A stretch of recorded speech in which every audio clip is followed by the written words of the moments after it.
my mother had only sisters, and my grandmother raised me most of the time in conjunction with my mother and my aunt, and all of them were also strong, independent women.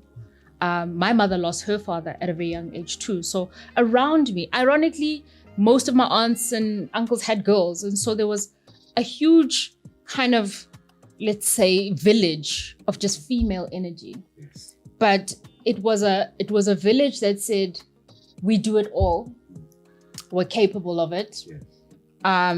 If it's a light bulb, we can do it. If it's a business, we can run it. If it's, caregiving, we can do it. And if it's standing up for what's right, we're damn well gonna do that too. And so my grandmother was one of these very headstrong people, extremely principled, very strict woman. And she wasn't a softy kind of mom. You couldn't go running and crying to her and she'd say, oh, shame, Nana, what's wrong? She'd be like, what are you crying for? And you had to intellectually understand your pain, like analyze yourself. Like, why are you feeling what you're feeling? And is it a valid feeling? So her expression of love was tough because she would set us right if she saw we were going, off script. And I guess that's where I got my first sense of we stand up for what's right. We had a very forthright family. There were no, elephants in the room. Yeah. We would chop down the elephant. It would get eaten. There'd be nothing left. And so I've always been a very open person. Authenticity is a very important value for me. We don't fake it for people. We don't pretend to be that which we are not. And we don't cover things up. And that's the family I grew up in. Working with you, I've known that direct feedback, call it what it is. Right. Because people actually think that in order to survive in family life or corporate, you always have to hide things. But in reality, you know where you stand because it's transparent. It's out in the open. It's an interesting one because there are extremes, right? Yeah. So when you grow up in that world, you're like, but everybody needs to be for. Why are we lying? And later, as you mature, like I'm married into a family that is very different, where euphemisms are used, and we don't call a thing a thing. Yes. There's a gentler approach to things, etc. Both ways have their pros and cons, honestly. But it I think for me, it took that experience for me to realize that not all of us grew up the same way. Not everybody is about brutal honesty. And I think the brutality of it needs to be moderated. Depending on the circumstances. Yeah, maybe. But definitely it said to me, there's a culture of authenticity that I value very, very closely. Which meant you redefine the social norms that people had put aside for people. So it's very interesting. I think I learned a lot about your culture through knowing you, and there's certain norms where, the same ritual will be done very differently in my culture versus yours, right? Yes. In your culture, how everything appears is very, very important. Yes. And people draw a lot of assumption and nuance out of appearance. Yes. In our culture, appearance doesn't, Yes. right? It's more about everybody being treated equally, in a sense. And so there isn't a hierarchy, class. For us, it was a taboo to make another person feel less than. And in fact, they'd cut you down to size if you arrive thinking you are Miss what, and so for us, the humility side of we all eat from the same plates. We all, it was an important thing. So when you then transcribe that into the world of leadership, typically in work, there are social norms that maybe have been, publicized by TV, media, whatever.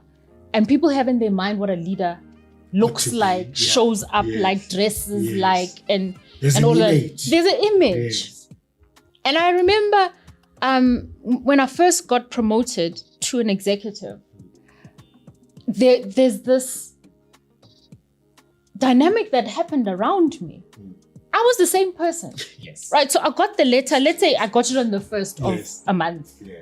But on the 31st of the last month, I was exactly the same person. It was in fact yesterday. Yes. But when I walked through the door on the 1st, people treated me differently. Yes. The same people, I would have lovely conversations on the way to our desks, in the lift, on the escalators, at the coffee shop. Now have a standoffish demeanor about them because they have a sense of what a leader should and shouldn't be. And when that was happening for me, I think it was, I don't know, maybe 2006 or so, there was still quite a patriarchal sense of leadership in corporate South Africa, that it's formal. You dress a certain way. You're a little bit aloof. Don't talk to people. Don't laugh, you know. And that isn't me. I love laughing. I enjoy enjoying my time with people. And I found it very difficult now to morph into that which I am not. Yes. So people have to get used to, well, this is the package that this leader comes you bring your authenticity. This is me. Yes. We're going to have fun. Yes. It doesn't take away from the work. The work. Doesn't. The work will still be of a high quality. Yes. The work will still be excellent. We will not take unnecessary risk, but we will enjoy ourselves. And that's a nuance that people thought, ooh, you know. And now, one, you've got this youthful demeanor. Yes. Can we take you seriously, really? We trust you with this thing. Not too sure, you know. Yeah. And it takes people working with you to then believe and see, and over time get empirical lived experience that, oh, okay, actually this person is the real deal. Yeah. Young people get given roles or promoted or given big projects. And sometimes they have this Cinderella syndrome of, oh my God, am I worthy? What if I get it wrong? And you've moved very fast in corporate life because of your achievements. Did you ever have that Cinderella syndrome? It's a very interesting one, right? I think everybody is prone to it. Yes. Everybody is prone to it. My theory so far is that you will have it more when you feel less supported. Yes. It's the most unfair thing you can ever do to another human being, to throw them in the deep end and then leave them. Yes. So you want to be stretched enough to actually learn and be given some level of autonomy to make mistakes, but also feel like there's a safety net behind you, that I'm not gonna mess it up to a disastrous level. And you always need somebody holding your hand. So that person holding your hand, when you question yourself, will remind you, you can do it. You can. And sometimes they need to literally give you a paint by numbers approach of how to do something. Yes. Sometimes they say, no, you can figure it out. I believe in you. You can figure it out. And don't worry, I won't drop you. You know. So whatever you come up with, it's safe here. Yes. Out there, you're gonna look good because I've got you. Yes. But in some safe environment, it might be within the team, it might be one-on-one with the direct line manager, it might be in a wider space, but depending on the dynamic and the culture, you do need a safe space to feel like I can just now be honest. Because if you're sitting with anxiety all on your own with nobody to talk to, I think that's setting someone up for failure. So that feeling is valid and all of us get it, but you really shouldn't be strung out completely by yourself. Your path into science, right? Tell us why science and why that love has persisted, although you've moved in different parts, but some disciplines about science have stuck with you. I think just from the earliest childhood memory I have of myself, I liked solving puzzles. I've always been an analytical person. So I think I've always leaned towards the scientific. Ironically though, creatively is balanced. So both sides, but I enjoyed it. And listen, I I went to school in the 80s, and I think there was a very dogmatic formula in South Africa. Yes. If you show an acumen and a certain level of intellectual ability, they direct you towards...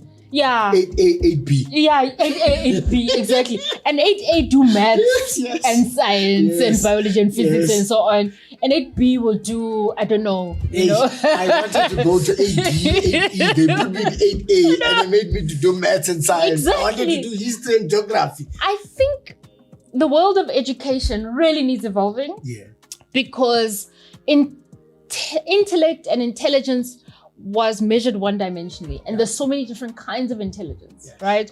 And even if you had the other abilities, the IQ gets honed more than anything else, and before you know it, then you're good at maths, you're good at languages, okay, fine, you're good at the sciences. So when career kind of decisions got made, all of us in the A's, in the A classes, we all went into the sciences, medicine, engineering, that type of thing. So quite honestly, I didn't even know there was such careers as chartered accounting until I went to university. I met somebody for the first time saying, I'm studying this. And I'm like, what is that? I didn't know about it. It wasn't offered to me as an option. But either way, I grew up in a kind of family that had a few medical people in it. My mother was a nurse herself. And I really just loved the thought of being able to cure disease, you know, and help humanity using science. So I chose to study biochemistry and genetics for various reasons. So I grew up in that era, and I'm sure you'll remember too, where our mothers and aunts were skin lightening. Yes. Right? Umcheso.